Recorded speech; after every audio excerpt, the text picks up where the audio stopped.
Kemudian masalah kullu bid'atin ini ringan, masalah yang tidak perlu dipanjangkan itu kan, yang biasanya orangnya qasirul faham ya, jangan ribut, jangan ikut-ikutan sama orang yang suka meributkan. Kullu bid'atin adalah semua bid'ah adalah dhalalah. Jelas kenapa? Semua bid'ah adalah sesat.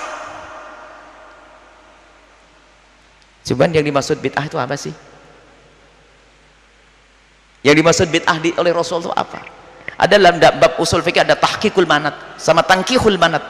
Yang dimaksud bid'ah itu apa sih yang diinginkan Nabi? Siapa yang tahu keinginan Nabi? Apa yang dimaksud bid'ah itu? Apakah semua yang baru? Itu bid'ah menurut bahasa. Kita perlu bid'ah menurut syar'i itu apa sih? Maka para ulama selalu membuat sebuah definisi. Definisi itu bid'ah apa? Bid'ah itu bukan semua yang tidak pernah dilakukan Nabi itu adalah bid'ah syariah, bukan. Jadi ada definisi, maka ulama faham, cerdas membuat definisi bid'ah. Jadi kalau bid'ah lughawiyah itu terbagi 5. Bid'ah menurut bahasa, sesuatu yang baru, ini ada hukumnya yang wajib, ada hukumnya yang sunnah, ada hukumnya yang makruh, ada hukumnya yang haram, ada hukumnya yang mubah. Bid'ah lughawiyah, bid'ah menurut bahasa, hal yang baru. Tapi kalau bid'ah syariah, bid'ah menurut syariat, kullu dhalalah, semuanya adalah sesat. Lah bid'ah syar'i itu gimana? Ada definisinya. Maka yang berani mengatakan ini bid'ah, tahlilan bid'ah, tawasul bid'ah, tanyakan definisi bid'ah menurut ente apa. Paling bisa ngomong semua yang tidak pernah dilakukan Nabi Muhammad adalah bid'ah. Jangan enak. Ente naik mobil. Lah itu kan yang dimaksud urusan agama, bukan urusan dunia. Mana Nabi ngomong dunia? Coba Nabi ngomong urusan akhirat toh? Kan kullu bid'atin, tidak kullu bid'atin fid dunya atau fil akhirat, tidak ada. Dari mana itu bedakan antara dunia dan akhirat? Perlu definisi. Di sini ada belasan definisi.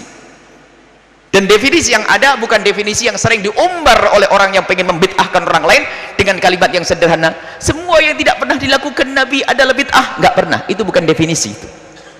Itu reka-reka. Makanya di dalam menjelaskan sesuatu perlu kembali kepada takrif. Apa kata ulama tentang bid'ah yang dimaksud oleh Rasulullah? Saya tidak ngerti. Tapi saya tanya ke ulama, ulama apa kata mereka? Ulama menjelaskan, jadi yang dimaksud bid'ah yang dikatakan dhalalah itu adalah bid'ah ini. Kalau bid'ah menurut bahasa jelas. Ibnu Hajar al-Asqalani mengatakan ada bid'ah yang sunnah. Sesuatu yang baru, lihat pengumpulan mushaf Sayyidina Utsman zaman Sayyidina Utsman bin Affan. Pembuatan kantor pada zaman Sayyidina Umar bin Khattab. Apalagi tarawih Sayyidina Umar adalah secara bahasa adalah bid'ah. Nikmatil bid'atu hadhihi, sampai Sayyidina Umar mengatakan sebaik bid'ah adalah ini, sebaik-baik bid'ah. Loh, kok ada sebaik-baik bid'ah? Sebaik-baik bid'ah. Loh, Sayyidina Umar ngomong ada bid'ah yang baik, ini bagaimana? Apakah Sayyidina Umar tidak pintar lagi? Nah, ini kan kurang ajar. Karena terbatasnya dia dalam memahami, dipikir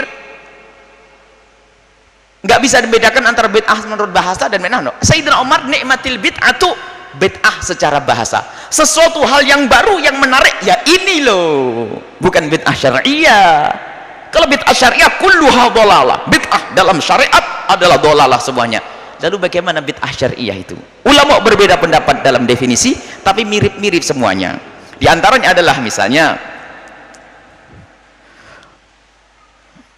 thariqatun fid dini, salah satu. Kasih dua definisi, harus punya. Thariqatun fid dini, cara beragama, bukan cara bercocok tanam, bukan ya. Cara beragama, lihat. Nah, ini definisi. Thariqatun fid dini mukhtara'atun, yang dibuat-buat. Cara beragama yang dibuat-buat. Tudhahi syariat, yang menandingi sesuatu yang ada di dalam syariat. Yuqsadu bisuluki 'alaiha, dengan maksud melakukan itu semua.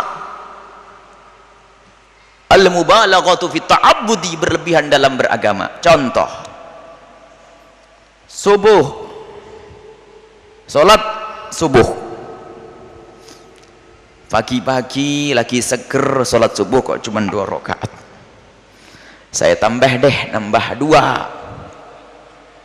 Nah, membuat sesuatu dalam agama yang menyerupai dalam agama, bentuknya sholat. tujuannya berlebihan. Apa? Saya kuat, perlu tambah lagi kalau sholat yang keenam. Itu bid'ah yang sesat. Tetapi jika ada orang melakukan thariq mukhtara'atun, mengada-ada itu adalah apa? Tidak bisa dikembalikan kepada Al-Quran dan hadis. Tapi kalau bisa dikembalikan kepada Al-Quran dan hadis Nabi, bukan bid'ah lagi, karena bukan mukhtara'atun. Mukhtara'atun itu adalah mengada-ada, dari tidak ada diadakan. Tapi kalau bisa dikembalikan, kalau dikembalikan kepada Nabi bisa. Contoh zikir bareng dan tidak bareng, oh ini bid'ah. Oh, itu ada zikir bid'ah, masih bisa guna. No, Nabi nyuruh berzikir kok, dan Nabi tidak membatasi antara bareng-bareng dan sendirian. Kenapa kok zikir jamaah jadi haram sekarang? Tidak pernah dilakukan Nabi. Nabi menyuruh berzikir, Nabi nyuruh membaca sholawat. Apakah ada batasan Nabi mengatakan bersolawatlah kau sendiri-sendiri? Ada gitu? Tidak ada. Ulama-ulama kita punya zikir keras bid'ah. Dulu mengeraskan zikir adalah bid'ah, dan terang-terangan membuat tulisan. Dia lupa Imam Bukhari rahimahullahu ta'ala, coba dangkalnya mereka menilai bid'ah. Imam Bukhari rahimahullahu ta'ala meriwayatkan dalam Sahih Bukhari bahwasanya inna raf'as sauti, sesungguhnya mengangkat suara bidzikri, dalam berzikir, idzan sarafu minal maktubati, kalau mereka selesai melakukan sholat, kana fi ahdin Nabi sallallahu alaihi wasallam, ada pada zaman Nabi sallallahu alaihi wasallam. Imam Bukhari mau dikatakan bid'ah? Nah ini terus gimana? Seenaknya, karena tidak ada Nabi pernah ngajari semacam ini. Ente hidup pada zaman Nabi.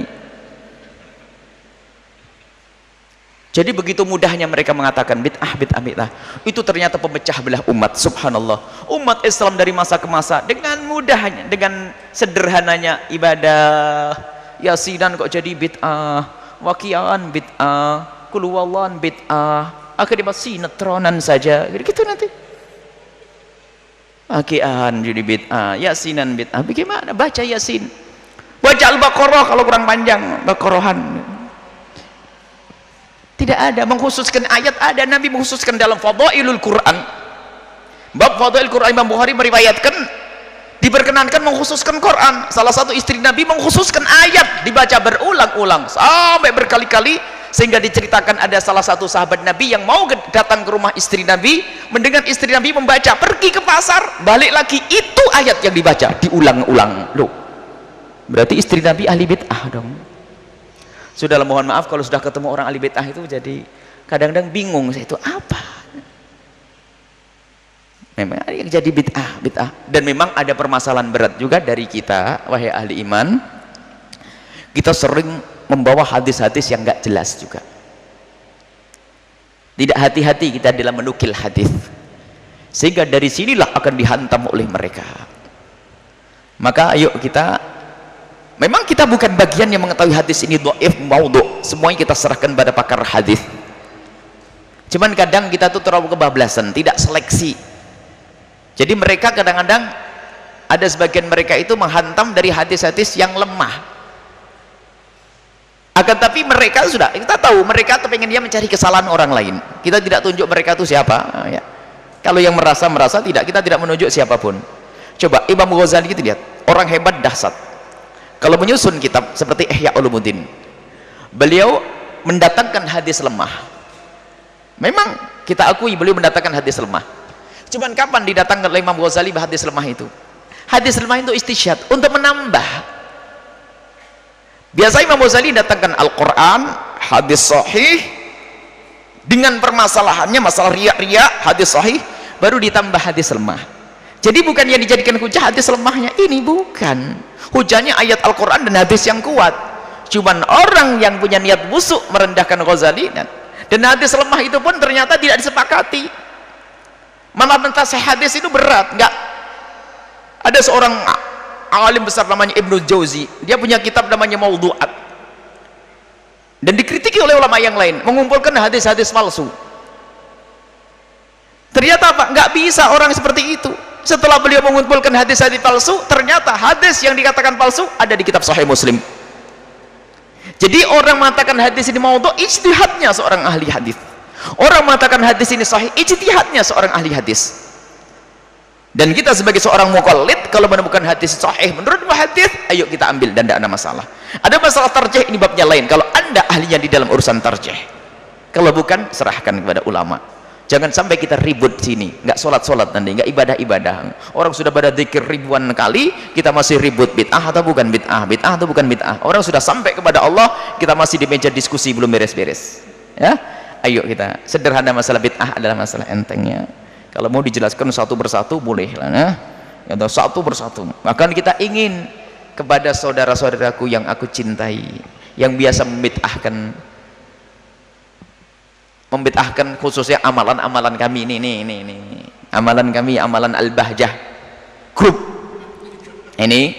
Kalau ada yang bid'ah, datang ke rumah, didiskusikan yang baik, nanti dikasih makan yang enak, nggak ada racunnya.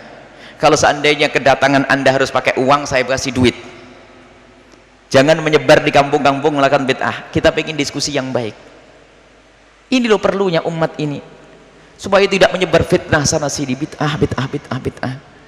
Pernah kita terjadi dialog dengan salah satu orang tentang menghadiahkan pahala, katanya bid'ah.